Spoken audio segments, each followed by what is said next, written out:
Hi friends, నేను మీ Rekha. Welcome back to Rekha's kitchen. ఈరోజు మన కిచెన్లో టేస్టీగా, హెల్దీగా, ఈజీ ప్రాసెస్లో పైనాపిల్ కేక్ ఎలా చేసుకుందామో ఈ వీడియోలో చూద్దాం. ఎప్పుడు బయట నుండి తెచ్చినవే కాకుండా ఇలా ఇంట్లో మనమే ట్రై చేస్తే చాలా బాగుంటుంది. మనమే చేసుకున్నామన్న హ్యాపీనెస్ కూడా మనకు ఉంటుంది. ఇప్పుడు పైనాపిల్ కేక్ని ఈజీ ప్రాసెస్లో ఎలా చేసుకుందామో ఈ వీడియోలో చూద్దాం. పైనాపిల్ కేక్ చేసుకోవడం చాలా ఈజీ అండి. ఈజీగా మనం ఇంట్లో ఈజీగా ప్రిపేర్ చేసుకోవచ్చు. మనం చూసారు కదండి, పైనాపిల్ కేక్ ఈజీగా ఇంట్లో రెడీ చేసుకుంటే ఇలా ఉంటుంది. పైనాపిల్ కేక్ రెడీ చేసుకోవడానికి ముందుగా పైనాపిల్ని తీసుకుందాం కదా. ఇలా పైనాపిల్ని నీట్గా 2-3 టైమ్స్ అయినా వాష్ చేసి ఇలా ప్లేట్లో పెట్టి కట్ చేసుకోండి. పైనాపిల్ తొక్క చాలా హార్డ్గా ఉంటుందండి. నార్మల్ నైఫ్తో అయితే అస్సలు కట్ కాదు. ఇలా కొంచెం షార్ప్గా ఉన్న నైఫ్ని తీసుకున్నామంటే మనకి ఈజీగా కట్ అయిపోతుంది. నార్మల్ దాంతో ట్రై చేశాను, నాకు అస్సలు రాలేదు. అందుకే నేను ఇలా మళ్ళీ షార్ప్గా ఉన్న నైఫ్ని తీసుకొని కట్ చేశాను. ఈజీగా తొక్కు వెళ్ళిపోయింది. ఇలా చేయడం వలన మనకు ఈజీ అవుతుంది. చూసారు కదండి ఎంత ఫ్రెష్గా జ్యూసీగా పైనాపిల్ ఎలా ఉందో. ఇలా ఉన్న పైనాపిల్ని ఇలా చిన్న చిన్న పీసెస్గా రౌండ్గా కట్ చేసుకోండి. ఇలా చిన్న చిన్న పీసెస్గా రౌండ్గా కట్ చేసుకుంటే మనకు కట్ చేసేటప్పుడు తినేటప్పుడు ఈజీగా ఉంటుంది. మొత్తం పైనాపిల్ని ఇలా రౌండ్ పీసెస్ కట్ చేసుకొని ఒక గిన్నెలోకి తీసుకొని పెట్టుకోండి. ఇలా పైనాపిల్ని సన్నగా కట్ చేసి ఇలా ఒక బౌల్లోకి తీసి పెట్టుకున్నాను. ఇలా సన్నగా కట్ చేయడం వలన మనకు మిక్సీ చేసేటప్పుడు ఈజీగా అవుతుంది. కొంచెం పైనాపిల్ని మిక్సీ చేసి కేక్లోకి యూజ్ చేస్తామండి, అందుకే కొంచెం మిక్సీ చేసుకోవాలి. చూసారు కదా, ఇలా గిన్నెలోకి తీసుకున్నాను.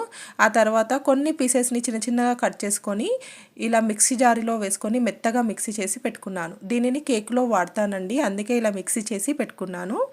ఆ తర్వాత కేకుకు కావాల్సిన ఇంగ్రీడియంట్స్ అన్నీ తీసి పెట్టుకుందాం. ఇలా ఒక పెద్ద బౌల్ని తీసుకుంటే మనకు కలిపేటప్పుడు ఈజీ అవుతుంది, అందుకే ఇలా పెద్ద బౌల్ని తీసుకొని పెట్టుకున్నాను. ఒక బౌల్ మైదా పిండి, ఒక బౌల్ షుగర్, కొన్ని కాజు, కొన్ని బాదం, హాఫ్ కప్ ఆయిల్, అలాగే వెనిలా ఎసెన్స్ కూడా తీసుకున్నాను. ఇప్పుడు షుగర్ని వేసుకున్నానండి. ఒక బౌల్ షుగర్ని మొత్తం వేసుకొని ఈ హాఫ్ బౌల్ ఆయిల్ని కూడా వేసుకొని కొద్దిసేపు విస్కర్తో కలుపుకోవాలి. మనకు ఆయిల్ మొత్తం షుగర్లో మెల్ట్ అయ్యేలాగా కలుపుకున్నామంటే కేక్ చాలా బాగుంటుందండి. చూసారు కదా, ఇలా మెల్ట్ అవ్వట్లేదు అంటే మనం కొన్ని పాలు యాడ్ చేసుకొని అయినా సరే మెత్తగా మెల్ట్ అయ్యేలాగా కలుపుకోవాలి. చూసారు కదండి, ఇలా మొత్తం కలిపేసి వంట సోడా అయినా సరే కేక్ టేస్ట్ చాలా బాగుంటుంది. కేక్ స్పాంజ్ వస్తుందండి. చూసారు కదా, అలాగే ఒక హాఫ్ స్పూన్ వెనిలా ఎసెన్స్ తీసుకున్నాను. ఆ తర్వాత ఇంతకుముందు మిక్స్ చేసి పెట్టుకున్నాం కదా పైనాపిల్ని, ఆ పైనాపిల్ జ్యూస్ కూడా వేసేసి బాగా కలిసేలాగా కలుపుకోండి.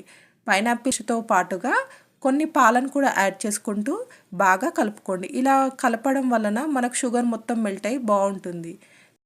అలాగే ఒక కప్పు మైదా పిండిని కూడా ఇలా జల్లెడలో వేసుకొని జల్లించుకోండి. ఇలా జల్లించడం వలన మనకు పిండి కలిపేటప్పుడు ఈజీగా ఉంటుంది, ముద్దలు లేకుండా సాఫ్ట్గా కలిసిపోతుంది.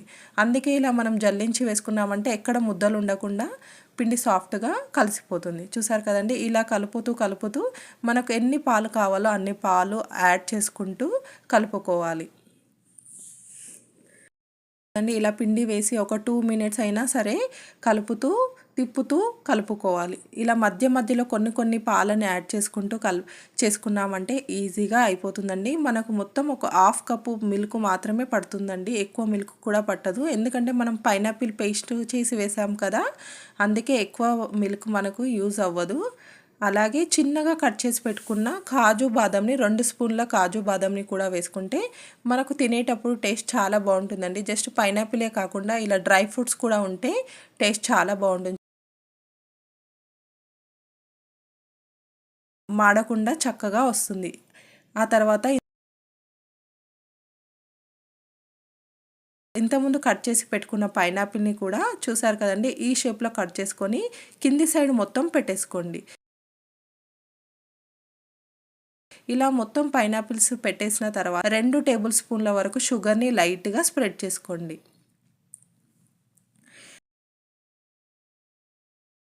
షుగర్ కూడా వేసిన తర్వాత మనం ఇంతకుముందు కలిపి పెట్టుకున్నాం కదా పిండిని, ఆ పిండి మొత్తం వేసేసుకొని ఇలా ఒకసారి అనేసి ఒకసారి ఫోక్తో ఇలా లైట్గా పైన ఒక రౌండ్ ఇలా తిప్పండి. మొత్తం గట్టిగా తిప్పొద్దండి, లైట్గా ఒక రౌండ్ ఇలా తిప్పామంటే సరిపోతుంది. నేను ఓవెన్లో చేసుకుంటున్నానండి. ఓవెన్లో చేసుకుంటే ఈజీగా అయిపోతుంది కేకు. చూసారు కదా, నేను ఇలా ఓవెన్లో 45 మినిట్స్ కుక్ చేసుకున్నాను. 350 డిగ్రీస్లో 45 మినిట్స్ కుక్ చేసుకున్నాను. ఈజీగా అయిపోతుందండి ఓవెన్లో పెడితే.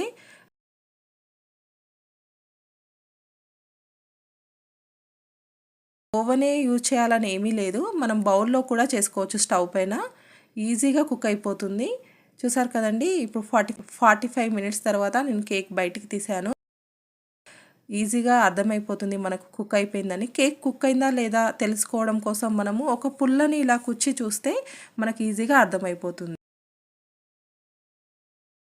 కుచ్చి చూసామంటే మనకు పుల్లకి పిండి అంటుకోలేదు అంటే కేక్ ఈజీగా కుక్ అయిపోయింది అని అర్థం. చూసారు కదండి, ఇలా కుక్ అయిన కేకుని ఇలా రివర్స్ వేసుకుంటే అయిపోతుంది. చూసారు కదా, ఇలా రివర్స్ వేసుకోవాలి. రివర్స్ వేసుకొని మనం ఇంతకు ముందు కేక్ ప్యాన్లో బటర్ పేపర్ వేసుకున్నాం కదా, ఆ బటర్ పేపర్ని తీసేయండి. కేక్ సాఫ్ట్గా జ్యూసీగా కనిపిస్తుంది కదా మీకు. చాలా బాగుంటుంది, ఈజీ ప్రాసెస్, టేస్ట్ కూడా చాలా బాగుంటుంది. మీరు ట్రై చేయండి. అండి ఇప్పుడు కేక్ పైన ప్లెయిన్గా ఉండకుండా ఇలా డ్రై ఫ్రూట్స్తో కొంచెం డెకరేషన్ చేసుకున్నాను. ఇలా కొన్ని కాజు బాదంని చిన్న చిన్న ముక్కలుగా కట్ చేసి ఇలా కేక్ పైన స్ప్రెడ్ చేశాను. ఇలా స్ప్రెడ్ చేసుకోవడం వలన మనకు డ్రై ఫ్రూట్స్ తినేటప్పుడు డ్రై ఫ్రూట్స్ టేస్ట్ అలాగే పైనాపిల్ టేస్ట్తో కేక్ చాలా బాగుంటుంది.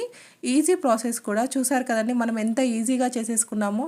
ఇలా ఈజీగా ఇంట్లో చేసుకున్న కేక్స్ హెల్తీగా టేస్టీగా ఉంటాయి. చాలా బాగుంటుంది.